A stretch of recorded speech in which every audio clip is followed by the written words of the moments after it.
নাইকল ভাঙিব লাগিব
হেৰি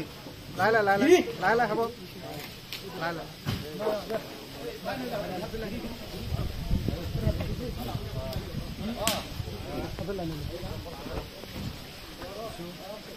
আজি পবিতৰা অভয়াৰণ্য ৰাইজৰ কাৰণে টুৰিষ্টৰ কাৰণে মুকলি কৰি দিয়া হ'ল আৰু আপোনাৰ সকলোৱে জানে আমাৰ যোৱাবাৰো যথেষ্ট সংখ্যক টুৰিষ্ট ইয়ালৈকে আহিছে আৰু মই ভাবোঁ যে এইবাৰো টুৰিষ্টৰ সংখ্যা যথেষ্ট পৰিমাণে বাঢ়িব ইয়াতে কাজিৰঙাতো যোৱাবাৰ অভিলেখ সৃষ্টি হৈছে আৰু এইবাৰো কাজিৰঙাত আমি এটা পাৰ্ট মুকলি কৰিছোঁ আৰু সেইটো আমি 2 তাৰিখে মুকলি কৰিম কাজিৰঙাও গতিকে সেই হিচাপত এতিয়া কাজিৰঙাতো যথেষ্ট পৰিমাণে টুৰিষ্টৰ সংখ্যা ইতিমধ্যে অনলাইন তেওঁলোকে ৰেজিষ্ট্ৰেশ্যন কৰিছে বহুতে আৰু আমি এই পবিতৰা অভয়াৰণ্যখন আমাৰ যাতে আমি আৰু বেছি ইয়াতে উন্নয়ন কৰিব পাৰোঁ তাৰ কাৰণে আমি চৰকাৰে চিন্তা চৰ্চা কৰি আছোঁ আৰু ইয়াত টুৰিষ্টৰ সংখ্যা দিনে দিনে বাঢ়ি গৈ আছে আৰু সেই হিচাপত ইয়াতে অন্যান্য যিখিনি আমাৰ সুবিধা আমি কৰিব লাগে সেই সুবিধাবিলাকো আমি কৰাৰ কাৰণে চেষ্টা কৰি আছোঁ আৰু আমি আগন্তুক দিনত আপোনালোকে ইয়াতে আৰু ডেভেলপমেণ্ট বহুত দেখিবলৈ পাব আৰু মই এই মানে পবিতৰা অভয়াৰণ্যৰ কাষৰ নিকটৱৰ্তী গাঁও অঞ্চলৰ ৰাইজক মই বিশেষভাৱে ধন্যবাদ দিম যে তেখেতসকলে এইখন নিজৰ এখন অভয়াৰণ্য হিচাপে তেওঁলোকে ভালকৈ সদায় যত্ন কৰি আছে আৰু আমাৰ বন বিভাগক তেখেতসকলে বহুত সহায় সহযোগ কৰি আছে গতিকে প্ৰায় 10,000 মানুহ ইয়াতে মানে আমাৰ 10,000 পৰিয়াল গতিকে তেওঁলোকে এই অভয়াৰণ্যখনক মানে প্ৰতিটো মুহূৰ্ততে তেওঁলোকে সহায় সহযোগিতা কৰিছে আমি ৰাইজৰ সহায় সহযোগিতাৰ কাৰণে আমি ধন্যবাদ দিছোঁ আৰু আগন্তুক দিনত ৰাইজৰ সহায় সহযোগ আমি কামনা কৰিম নতুন কিবা পৰিকল্পনা আছে নেকি নতুন পৰিকল্পনা আছে উন্নয়নৰ আৰু উন্নয়নৰ পৰিকল্পনা যিখিনি আছে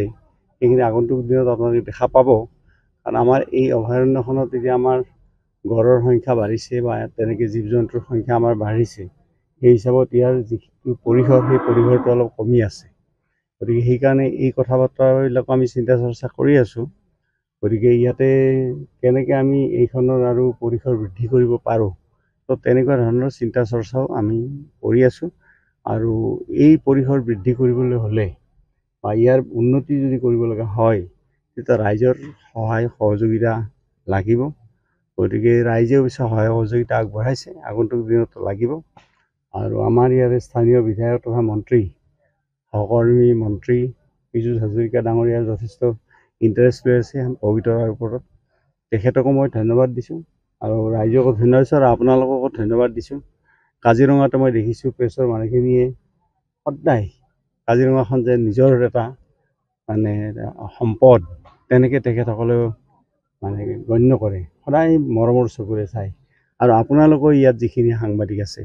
আপোনালোকেও পবিতৰাখনক এটা নিজৰ অনুষ্ঠান বুলি ভাবে আৰু বহুত মৰমৰ চকুৰে আপোনালোকে চায় আপোনালোককো মই ধন্যবাদ দিছোঁ ইয়াৰ অঞ্চলৰ ৰাইজক ধন্যবাদ দিছোঁ স্থানীয় বিধায়ক তথা সতীৰ্থ মন্ত্ৰী পীযুষ হাজৰিকা ডাঙৰীয়াক ধন্যবাদ দিছোঁ আৰু আমাৰ ফৰেষ্ট বিভাগৰ যিখিনি কৰ্মী ফৰেষ্ট কৰ্মী যিখিনি ইয়াত কাম কৰি আছে, ফৰেষ্টাৰ হওক, আমাৰ হাতীৰ মাউথ হওক বা আমাৰ চতুৰ্থ শ্ৰেণীৰ যিসকল কাম কৰি আছে, ফৰেষ্টাৰ গ্ৰেড 1, গ্ৰেড 2, ৰেঞ্জাৰ, গতিকে আটাইবিলাককে মই ধন্যবাদ দিছোঁ। কাৰণ তাৰ ওপৰত আমাৰ DFO আছে বা প্ৰিন্সিপাল CCF ৱাইল্ড লাইফ আমাৰ গুপ্তা ডাঙৰীয়া আছে, আমাৰ DFO আছে ইয়াত। গতিকে তেখেতসকলেও ভালকৈ কাম কৰিছে, তেখেতসকলেও ধন্যবাদ দিছোঁ। কিন্তু মেইন কামটো হ'ল যে ইয়াতে যিখিনি মানে বন কৰ্মী দিনে নিশাই কাম কৰি আছে জংঘলৰ ভিতৰত, ৰাতিও তেওঁলোকে পহৰা দিয়ে, ৰাতিও থাকে, তেওঁলোকক মই বিশেষভাৱে তেওঁলোককো ধন্যবাদ আগবঢ়াইছোঁ।